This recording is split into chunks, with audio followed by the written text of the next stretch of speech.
Padre, te damos gracias en esta tarde por la bendición que tenemos de poder abrir tu palabra, poder estudiarla, Dios. Confiamos que tu Espíritu está aquí presente en nosotros, con nosotros, sobre nosotros, Dios, para ayudarnos a entender tu palabra.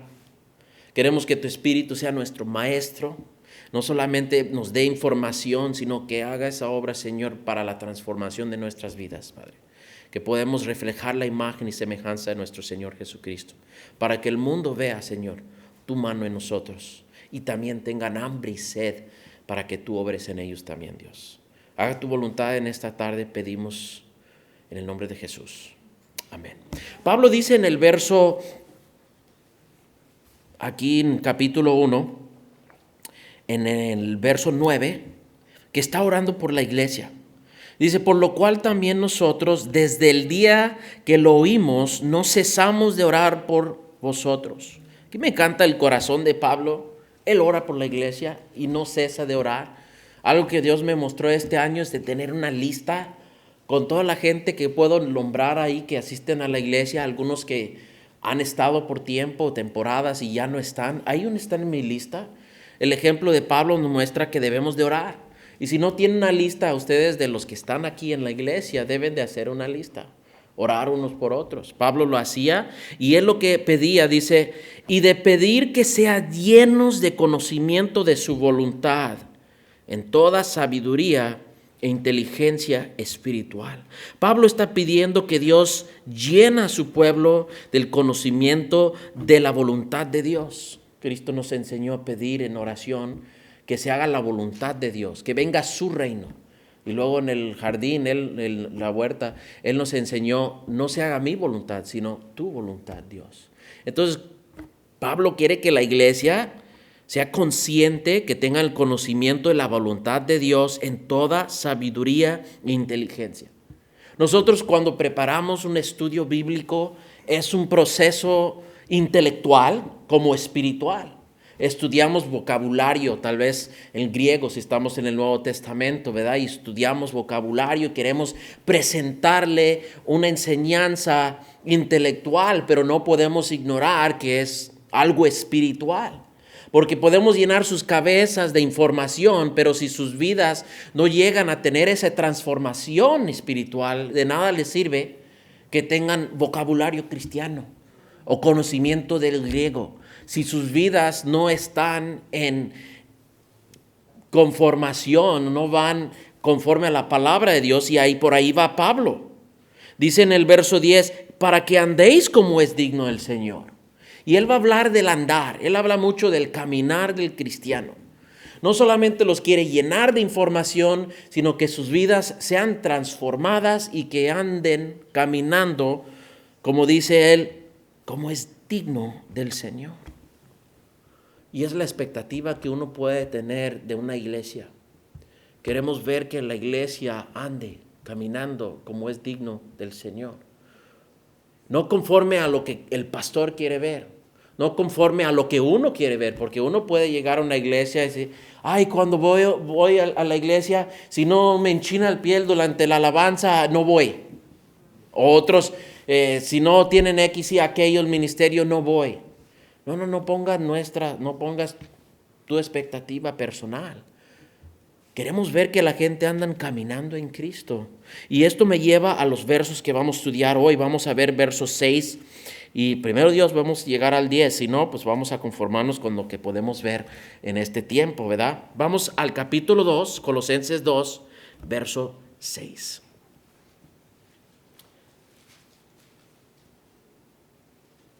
Dice Pablo, por tanto, de la manera que habéis recibido al Señor Jesucristo, andar en Él. De la manera que habéis recibido al Señor Jesucristo, andar en Él. Pablo está hablando a cristianos, está escribiendo a la iglesia. Ustedes que han recibido al Señor Jesucristo, ¿algunos aquí han recibido al Señor Jesucristo? Pueden decir amén, pueden levantar sus manos. Aquí no se avergüencen del Señor Jesús. Si lo han recibido, entonces este mensaje es especialmente para ustedes que han recibido al Señor Jesucristo. La predicación es para todos, El pastor cuando está preparando tiene que tomar conciencia, va a haber cristianos, va a haber no cristianos, va a haber invitados en la iglesia. Entonces tratamos de dar el mensaje para todos. Y aquí Pablo empieza hablando a los hermanos. Dice a los que han recibido al Señor Jesucristo, andar en Él. Pero nota que Él dice, de la manera que habéis recibido.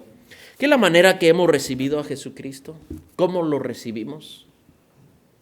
Por fe. Amén. Hemos recibido al Señor Jesucristo por fe, no por obras, no porque llegamos a un estatus espiritual que ya pudimos recibir a Cristo porque lo merecimos. Todo hemos recibido a Jesucristo por fe, ¿verdad? Pablo dijo en Efesios 2:8, por gracia sois salvos, por medio de la fe, ¿verdad? Entonces, por medio de la fe.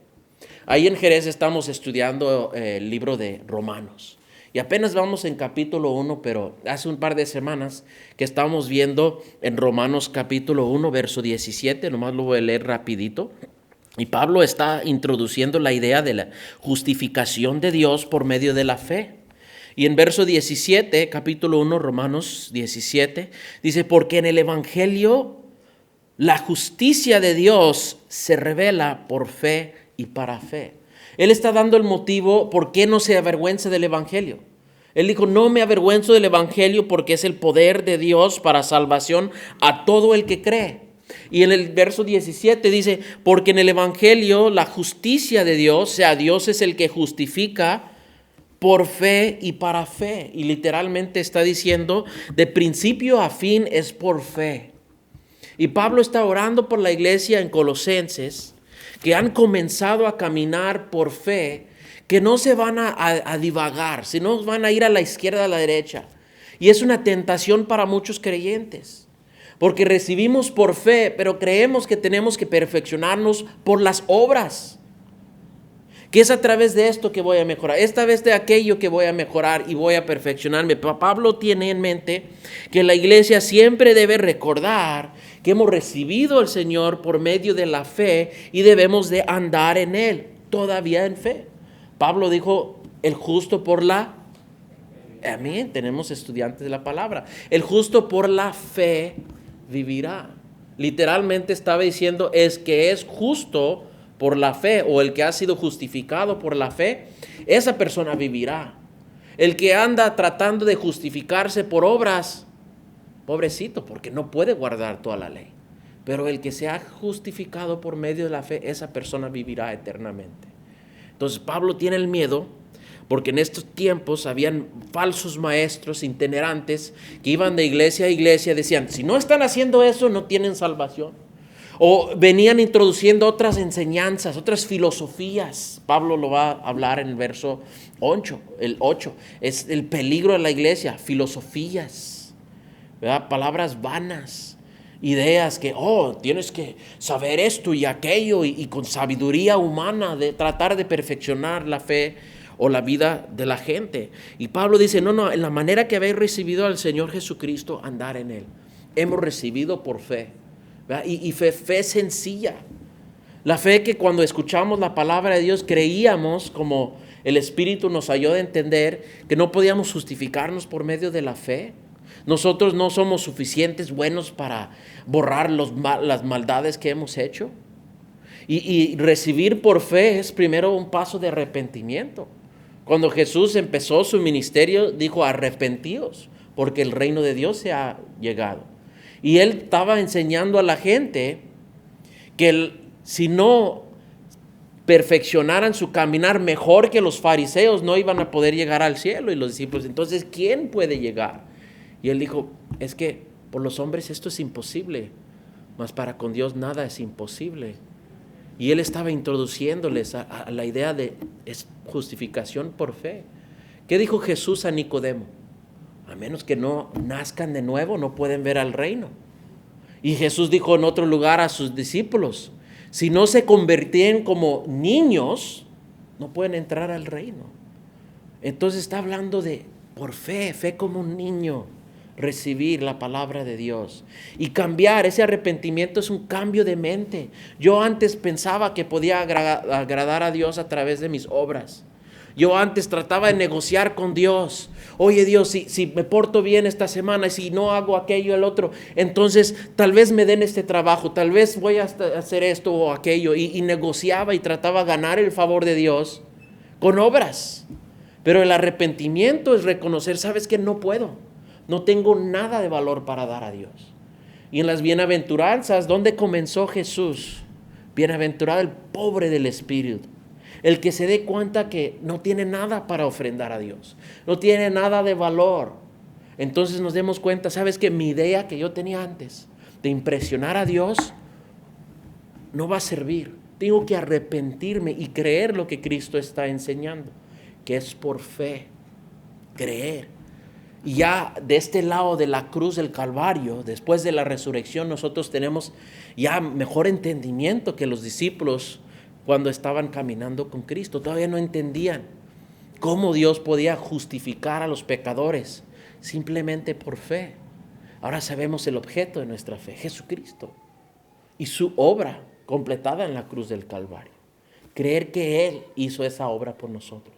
No es lo que nosotros podemos hacer por Dios, sino que Él ya ha hecho por nosotros. Entonces Pablo tiene esto en mente. Ustedes han recibido por fe, han recibido como niños humildes, reconociendo su necesidad de Jesucristo, siendo honestos, son pobres de espíritu, no tienen nada para dar a Dios, y luego disponernos a que Dios haga la obra. Como en Filipenses, Pablo dijo, el que comenzó esa obra en vosotros es fiel para perfeccionar hasta el día del Señor. Entonces, andar por fe de principio a fin es acercar a Dios, creyendo lo que Él nos ha enseñado y continuar por fe. Es peligroso para nosotros ya cristianos creciendo, pensando que ahora ya depende de nosotros. Y si tenemos un buen día, ya empezamos a caminar con un poquito más swagger, como dicen en inglés, un poquito de, es que yo me porté bien, ¿verdad? Vi la paciencia que tuve con los niños, ese es el espíritu en mí, ¿verdad? Y uno empieza a jactarse de lo que Dios está haciendo en uno. No, pero fallamos un día, perdemos paciencia, patamos al perro y ya sentimos, ay Dios, te fallé hoy no tuve paciencia, hoy te fallé y ay Dios, me va a pegar un relámpago. Y tenemos una relación con Dios base de obras. ¿Cuántos de nosotros no pensamos eso, aunque no lo estamos conscientemente diciendo o no lo estamos, pero un día malo y pensamos, pues ya fallé a Dios, ya no estoy dentro de su favor. Acuérdense que estamos en el favor de Dios por fe, por gracia, y no podemos perder ese favor de Dios simplemente porque tuvimos un día malo. Por eso Pablo dice, comenzaron caminando por fe, continúa andando en Él. ¿Quién es Él? Jesús. Y vamos a ver que Él está diciendo, ¿cómo podemos mantener ese caminar con el Señor? Vea el verso 7, continúa, aquí Él está definiendo lo que es andar en Él. Dice verso 7, arraigados y sobreedificados en Él, confirmados en la fe, así como habéis sido enseñados, abundando en acciones de gracias. Arraigados es un término de agricultura. He estado aprendiendo un poquito de la agricultura. Jerez, Zacatecas es un lugar de agricultor. Hay muchos que siembran, hay muchos que tienen animales y he estado aprendiendo. Ahí también tenemos unas tierras donde jugamos con las semillas. Digo jugamos porque pues no puedo decir que es negocio todavía, pero por fe ponemos semilla en la tierra. Cuando llueve, Dios hace lo demás. Es un paso de fe. Pero es interesante estudiar lo que sabemos por la ciencia a través de los suelos. Como una semillita así de chiquita puede empezar a echar raíz. Y a través de esos raíces está sustrayendo de la tierra, del agua y todo lo que necesita para crecer hacia arriba. Entonces, cuando Pablo dice a la iglesia arraigados y sobreedificados en Él, está diciendo, iglesia, echen raíces, profundícense en el Señor. Sí, hay muchos que podemos aprender y tener conocimiento superficial del Señor. Pero cuando Pablo está diciendo arraíguense, o sea, echen raíces en el Señor, Está diciendo, nútrense. O sea, profúndese en tu relación con el Señor. Podemos estar conformados de que tengo mi boleto aquí para ir al cielo, con eso me conformo. Sé que Dios me salvó por fe, pero no, Pablo está diciendo para protegerse, para crecer, madurar y tener frutos de acción de gracia, tenemos que echar raíces. Y las plantas echan raíces y a través de eso, y ellos están subtrayendo todas las necesidades de la tierra para ellos crecer. Y se puede ver un planta desnutrido, puede ver que la hoja se pone amarilla, dice, ¿qué necesita? ¿Qué falta? Y algunos pueden decir, pues échele este fertilizante, échese aquello, ¿verdad? Este año hice un experimento con plantas y sembramos una mezcla de semillas. ¿Sabe que a la naturaleza le gusta diversidad? Dios también. Por eso hay diversidad en el cuerpo de Cristo. Entonces hemos visto que cuando siembra mezcla de semilla, por ejemplo, el maíz y el frijol, ¿verdad? El frijol es legumbre. Y eso afija el nitrógeno a la tierra y lo sustrae de la tierra y suelta el nitrógeno ayudando al maíz brincar más. O sea, en vez de echar yo fertilizante artificial, las dos se ayudan. Las diferentes plantas, ¿verdad? Y entonces cuando Pablo dice arraigados y sobreedificados, me trae a la mente la iglesia. Porque la Biblia dice que el cuerpo de Cristo, el ministerio, nosotros participamos para edificarnos unos a otros. Así como el frijol va ayudando al maíz y el maíz también va ayudando al frijol o cualquier otra planta que estamos experimentando con diferentes mezclas. Pero es bonito ver cómo tienen ese simbiosis ahí en la tierra, cómo trabajan juntos. Y es lo que Pablo está diciendo. Iglesia, primero, profundícense en el Señor, ¿verdad? Profundícense en Él, conócense el Señor. Más importante, tu relación no es tu relación que tienes con tu pastor o con la esposa del pastor, sino en Jesucristo. Pero el pastor está para ayudar a edificarnos. Vamos rapidito a Efesios capítulo 4 y les explico de dónde agarro esta idea de edificarnos unos a otros.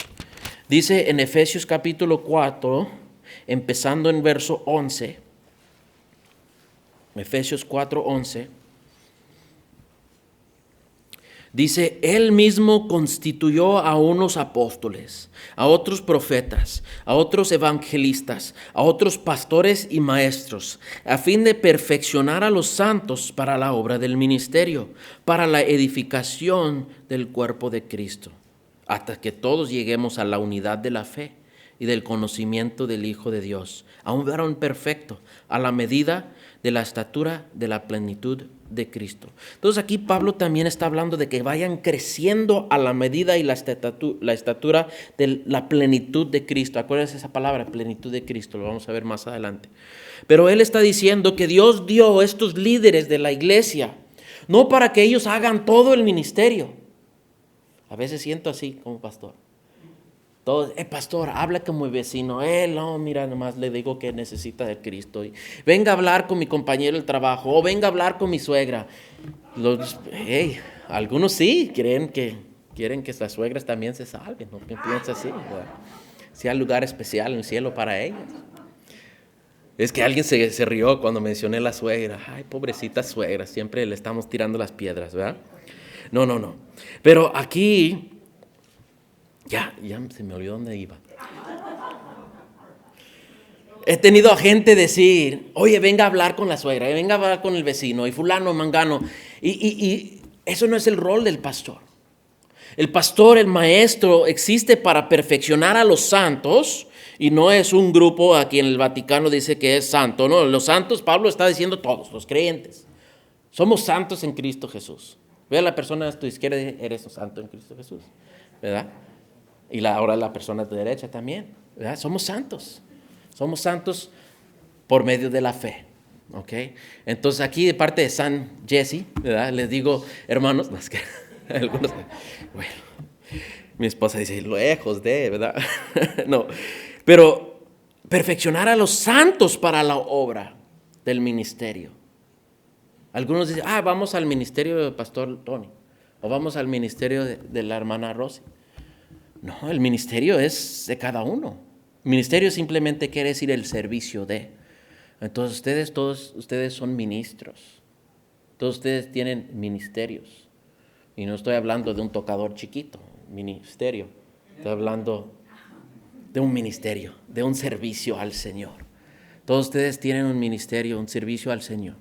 Entonces, tú hablar con tu vecino es tu ministerio. Tú alcanzar a tus compañeros del trabajo es un ministerio. Aún evangelizar a la suegra es un ministerio. O sea, nosotros hemos sido llamados al ministerio, al servicio. El pastor no puede evangelizar a todos sus compañeros, ni debe de. Es tu trabajo. Entonces, aquí es el cuarto de estrategia, ¿verdad? Donde ustedes aprenden la palabra de Dios. Porque la guerra es afuera, ¿verdad? Saliendo de aquí están en el campo, no solamente puede decir el campo misionero, pero el campo de guerra. Porque el diablo anda queriendo llevar cautivos las almas de todos los que no conocen al Señor Jesús. La guerra no es contra ellos, ¿verdad? A veces veo en Facebook, parece que hay guerra entre los del lado rojo y el lado azul, ¿verdad? Los de la derecha y la izquierda. Y se ve en Facebook el conflicto. Ay. No quería estar aquí durante las elecciones, pero llegamos mismo martes que estaba y lo que nos tocó ver en las noticias. Parece que hay guerra entre dos lados. Pero la guerra no es contra los de la izquierda o los de cualquier otro lado. La guerra es contra el enemigo, que tiene a la gente engañada. Y nosotros somos los instrumentos que Dios usa para decirles, ¿sabes qué? Es que sí hay verdad. Y lo hallamos en Cristo Jesús. Y podemos a través de nuestro andar mostrarles lo que Dios llama una vida de plenitud. Porque los demás van a ver tu matrimonio, ¿verdad? Y créeme que la vecina va a tirar un codo al vecino y dice, y mira, él abre la puerta para su esposa. ¿Por qué no me abre la puerta? Y mira cómo ella le tiene, o sea, ellos van a estar viendo el matrimonio y van a decir, ¿y por qué ellos tienen eso y nosotros no? Y se van a dar cuenta es que tenemos a Jesucristo. Los compañeros del trabajo van a ver cómo hablamos por teléfono con nuestra esposa o con los hijos, ¿verdad? Cómo hablamos de los hijos. ¿Son bendición? O hablas a los compañeros de trabajo como los niños fueran pura maldición y que que esto y lo otro y me traen hasta aquí los muchachos, ¿verdad? ¿Cómo ven que hablan de Dios y todas las bendiciones que Él ha dado? Entonces ellos están viendo, tenemos que mostrarles Cristo. Entonces la iglesia existe para edificarnos unos a otros. Entonces hablamos de afuera, de la guerra que tenemos, pero el ministerio también, comienza aquí adentro, edificando unos a otros, ¿verdad? Tal vez va a haber un hermano que apenas tiene un par de meses en el Señor y necesita ayuda. ¿Cómo se haga un devocional? Tomar tiempo, mira, le voy a enseñar cómo yo hago mi devocional. Cómo empezar tu mañana con el Señor. Cómo cerrar tus tardes en oración. Déjate muestro lo que puedes hacer para memorizar escrituras. Te puedo enseñar un plan de lectura para atravesar la Biblia de enero a diciembre, de pasta a pasta. Déjate enseño lo que yo estoy haciendo. Lo que pasa es que primero muchos no se han profundizado en el Señor, no han echado raíces, entonces no tienen raíces para ayudar a otros a edificarse, ¿verdad? Yo estoy pensando en esa parábola cuando el Señor habla de las semillas, ¿verdad? Y los que no cayeron en buena tierra, no echaron buenas raíces, y los que tenían raíces cortas cuando vinieron las tentaciones del mundo y todo eso, se secan, no dan fruto. Entonces nosotros podemos ayudar unos a otros a profundizarse, a echar raíces, porque sabemos que va a venir tentaciones, sabemos que va a haber pruebas y luchas. Entonces hay que ayudarnos unos a otros a profundizarnos. Pero para ayudar a otro, pues primero tenemos que profundizarnos. Es interesante, estuve volando en el avión, es la forma que típicamente vuelo.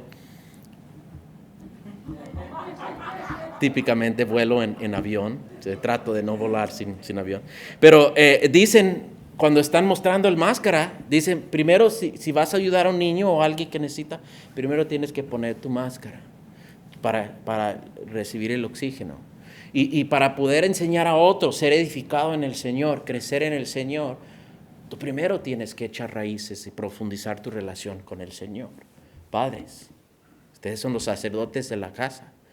¿Cómo vas a guiar a tu esposa o tus hijos caminando en la fe si no tienen raíces hechos en el Señor?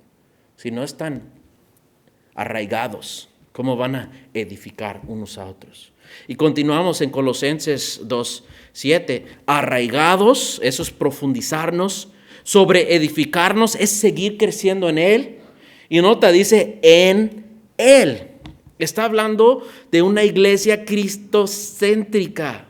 Se trata de Jesús. No es que me voy a enraigar en las doctrinas de Calvary Chapel, en que tanto las quiero, pero me arraigo en Jesús, ¿verdad? Él es. Y me sobreedifico en Él, cristocéntrico.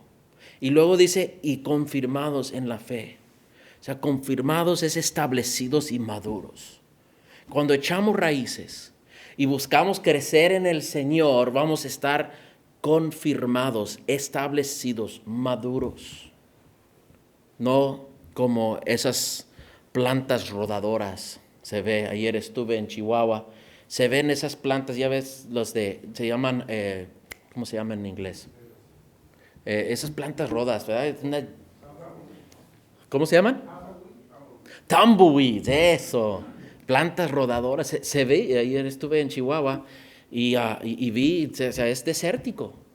Y había viento. Entonces se ven esos como una película de John Wayne, ¿verdad? Que ahí va el tumbleweed, ¿verdad? Es que no tenían raíces profundas. Y se secan cuando viene este tiempo, ya es tiempo de sequía, ya llegó el helado. Y se van los tumbleweeds. Entonces nosotros tenemos que estar arraigados, sobreedificados en Él, confirmados, establecidos, maduros en el Señor, maduros que es por la fe que hemos estado en el Señor. No apartamos de eso, ¿verdad? Confirmados en la fe. Dice, así como habéis sido enseñados, abundando en acciones de gracias. Ahora, rápidamente vamos a terminar este verso, no vamos a llegar hasta el 10. Pero dice, confirmaos en la fe, así como habéis sido enseñados. En el verso 7, Pablo habló de Epafros, que era el maestro que estaba ahí en Colosenses. Voy a ir a capítulo 1, verso 7. Dice, como lo habéis aprendido de Epafros, nuestro consiervo amado, que es un fiel ministro de Cristo para vosotros. Pablo está diciendo, hacer todas estas cosas, ser arraigados, sobreedificados y confirmados como habían sido enseñados. O sea, Epafros era el modelo, el discípulo haciendo discípulos. Y como Pablo dijo, sígueme a mí que sigo a Cristo, eso es lo que Epafros estaba modelando. Él estaba imitando lo que vio en la vida de Pablo. Y otros lo podían imitar. Por eso Pablo dice, así como habían sido enseñados, imita lo que han sido enseñados. Lo bonito es que no somos nuevos, la iglesia no es nueva, tenemos siglos y siglos de testimonios de hombres y mujeres usados por Dios, que podemos ver sus vidas, sus testimonios y usarlos como modelos, como patrón, imitando a los que imitan a Cristo.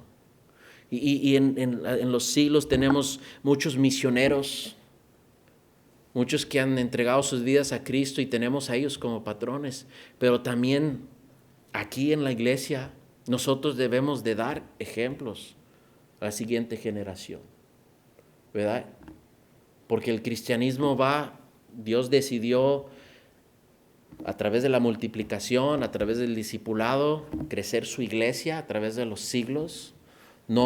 Nosotros no estamos ahí presentes en la vida de Jesús. Ahorita las películas o televisión de Chosen es muy bonito imaginar cómo iba, cómo fuera a caminar con Cristo. Es una serie muy bonita si no lo han visto, pero es nomás tratando de dar una idea de lo que era la vida de Jesús diaria con sus discípulos. Y uno trata de imaginar. Pero los discípulos fueron dejados para dar patrón a los demás. Entonces tenemos siglos y siglos de ejemplos. Pero el peligro en eso es que eso forma una tradición. Luego Pablo va a decir eso en verso 8. Dice, mirad que nadie nos engañe por medio de filosofías y huecas sutilezas según las tradiciones. No se trata de formar tradiciones rígidas. Se trata de dar modelos de Jesucristo, de dar ejemplo de Jesucristo, así como habéis sido enseñados. Hermanos, ¿están dando buen ejemplo, buen modelo, buen patrón a los que te están viendo? Porque crees o no, te están viendo. Los de tu trabajo, de tu casa, tus hijos, tus sobrinos, tus familiares, todos que no son cristianos van a estar midiendo tu vida. Y todos los que desean ser cristianos o están caminando, están nuevos en la fe, pueden ver en ti un modelo. ¿Qué modelo le estás dejando? Pablo dice, así como habéis sido enseñados, abundando en acciones de gracia. Aquí es donde vamos a acampar un poquito. Abundando en acciones de gracias. Aquí es la idea de un río que sobreabunde, ¿verdad? Que tiene tanta agua que sobrepasa los bordones de agua. Y aquí es abundando ¿en qué? En acciones de gracias. Porque es cierto que comenzamos por fe y andamos por fe, pero esa fe toma acción. Y aquí me encanta que Pablo dijo, o por lo menos en español, lee aquí, acción de gracias. Porque ese agradecimiento que tenemos nos debe llevar a acción. No somos salvos por obras, pero Dios sí nos salvó para buenas obras. Si leyera lo que dije en Efesios 2, verso 8, y continuamos, Efesios 2, 8 al 10. Dice Pablo, porque por gracia sois salvos por medio de la fe. Y esto no es de vosotros, pues es don de Dios, no por obras para que nadie se gloríe. Pero no se acaba ahí. Mira lo que dice en verso 10. Porque somos hechura suya, creados en Cristo Jesús para buenas obras, las cuales Dios preparó de antemano para que anduviésemos en ellas. O sea, acciones de gracias no solamente es decir, ay, gracias Dios, te doy gracias Dios. Mostramos ese corazón agradecido diciendo, Dios, muéstrame esas obras que tú has preparado para tu iglesia y para mí personalmente. ¿Qué son esas obras? Porque a través de esas obras no estoy tratando de ganar tu favor, pero estoy mostrando mi agradecimiento. Y ahí las obras son hermosas para Dios. Cuando es abundancia de acciones de gracias, eso es lo que Dios desea ver en su iglesia. Es lo que nosotros como pastores debemos desear ver, que haya acción de gracias, no solamente actividad por tener actividades en la iglesia, sino hacemos actividades en la iglesia. Ahí tenemos un comedor infantil en Jerez, que los lunes y los viernes abrimos, y yo voy a ser honesto, yo no voy, no es mi ministerio. Pero hay hermanos, hay familias que ellos tienen eso como ministerio, es la buena obra que Dios ha preparado para ellos. Y días antes compran la verdura, compran la carne, y entre ellos se juntan y veo en los chats, oye, necesitamos 100 pesos para las tortillas, necesitamos esto para la carne, y entre ellos se están juntando para alimentar a los pequeños que dependen de nosotros, que después de la escuela van y son alimentados. Es bonito ver eso. Pero si fuera por, hay que ganar el favor de Dios, vamos a hacer el comedor infantil, es el corazón que Dios está viendo. Pero si lo están haciendo en agradecimiento, Dios ha proveído, tenemos comida en casa, hay que bendecir a los que no tienen. Estamos agradecidos con Dios que Él ha proveído 100 pesos para unas tortillas. Así que las obras que hacemos, que fluyen, que abunden en la acción de gracia que tenemos para con Dios, Él ha sido tan bueno. No porque tenemos que ganar. Y algunos, hermanos, sí obran como queriendo negociar con Dios, queriendo ganar algo. Pero no es para nosotros juzgar, pero es para nosotros examinar nuestro corazón. Dios, lo que estoy haciendo, ¿lo estoy haciendo en acción de gracias? ¿O estoy tratando de manipular tu favor? Cuando es de acción de gracias, es hermoso para Dios, es olor fragante. Y todo lo que no es, la Biblia dice que va a quemar como la chafa, como paja delante de Dios en el día de juicio. Pero debemos examinar si lo que hago fluye de un corazón agradecido, porque estoy arraigado y voy sobreedificando mi vida en el Señor, entonces puedo abundar en acción de gracia. De hecho, eso debe ser el fruto de madurez en nuestra vida, acción de gracia. Y yo les voy a exhortar, hermanos, a que examinen sus vidas. Cristo dijo que el árbol se conocerá por el fruto, ¿verdad? Examine tus árboles, hermano. Dios, en esta temporada de acción de gracias, no solamente quiero sentarme enfrente de un pavo grandote. No, está muy caro el pavo este año, mejor compre jamón. ¿Está más caro el jamón que el pavo? Ah, ya sé, en México vamos a poner cerdos y pavos para vender aquí en California el próximo año. Pero no solamente para sentarnos alrededor del mesa y decir, gracias Dios por esta comida que está enfrente de nosotros. Pero si Dios, tú has sido tan fiel con nosotros, tan fiel has sido con nosotros, Dios, que apartamos este día para darte gracias, pero todos los días queremos mostrar nuestras gracias en acción y poner acción a la fe que tenemos. Examínense. Una fe sin obras, ¿qué dijo Santiago? Una fe muerta. Hermanos, les exhorto, examine tu vida, a ver si hay acción de gracias. Si no, es un buen tiempo para decir, Señor, de aquí en adelante voy a ser más intencional con mis acciones de gracias. Y voy a buscar esas obras que tú tienes para mí. Las que sea, donde quieres que yo sirva el Señor, Dios, quiero servir. No todos son llamados a ir a Jerez, a Zacatecas, o a China, o a África. Pero cruzando la calle tú puedes mostrar tu agradecimiento a Dios, hablando de Él, alabando al Señor a oídos de tus vecinos, que ellos escuchan qué tan bueno es nuestro Dios. Cuando damos gracias a Dios a oídos de otros, algunos lo llaman evangelizar. Porque, ay, Dios ha sido tan bueno con nosotros. Nos salvó de la condenación eterna y nos ha transformado. Dios es tan bueno, te invito a conocerlo. Es un Dios tan bueno. Ese es hablar de Dios, es agradar a Dios, agradecerle a Dios a oídos de otros. Y cuando lo haces así, el evangelismo es fácil.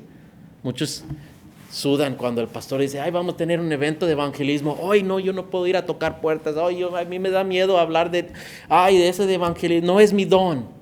Es simplemente hablar de las bondades de Dios a oídos de otros. Y es fácil. Es fácil cuando hablas, o sea, como piensa cuando recién conocías a tu esposa o tu esposo. Y decías a tus hermanos o tu mamá, ay, mamá es la mujer más hermosa que he conocido. Y esto y lo otro.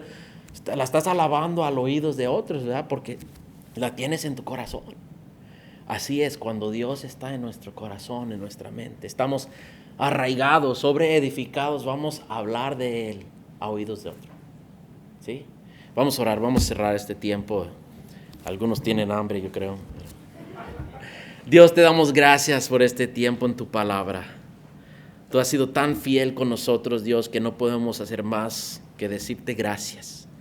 Y nunca terminamos de darte gracias porque hay sin número de cosas, Señor, que podemos agradecerte, Señor. Gracias aún por la fe que nos has dado para poder decidir entregarnos a Cristo, a ponernos en tus manos, porque tú eres el que hace esa obra en nosotros, Dios. Y queremos que esas obras, Señor, fluyan en nuestra vida, Señor, demostrando el amor que tenemos para contigo y para con nuestro prójimo, Dios. Tú nos has mandado a amar a Dios y al prójimo y queremos hacerlo con un corazón agradecido, Dios. Ayúdanos este tiempo, Señor, recordar que nuestra gracia hacia ti se muestra en acción. Y ayúdanos, Dios, ser tus manos, tus pies, tus soldados aquí en la tierra para hacer tu buena obra. Gracias, Padre, te damos en el nombre de Jesús.